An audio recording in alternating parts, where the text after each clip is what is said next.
Hello, yes, I did do the PGDE. So if you don't know, there are two ways to get into teaching in the UK. So you can either do the undergraduate degree, which is 3 or 4 years depending on where you are, and the PGDE or PGCE, which is a 1-year diploma of education or certificate of education.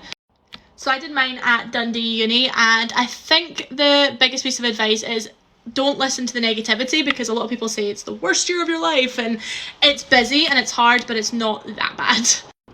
I would definitely try and stay on top of assignments whilst you're at uni, because placement takes up so much of your time. Especially my last placement, I had to drive an hour there and an hour back, and that was a slog, on top of all the planning and everything, of course, as well. So make sure you're staying on top of actual uni work, like the essays and any coursework that you need to do, and then that way when you're on placement, all of your time's kind of just dedicated to that. Certainly ask loads of questions. When I was on my placements, I made sure that I asked all the questions. Actually comes across better if you ask loads of questions rather than not asking any.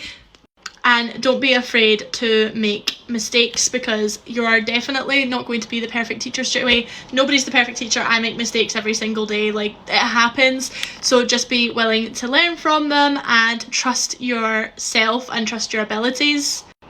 Relationships are extremely important with children. You can read all the textbooks you want and listen to all the lectures you want, but every child sitting in front of you is different. So remember that and build a true and genuine relationship rather than doing what the textbooks or the lectures tell you, because that's not going to work for every kid. It's not going to work for every class. It's not going to work with every teacher. So make sure the relationships you're building are true and genuine, and just be yourself.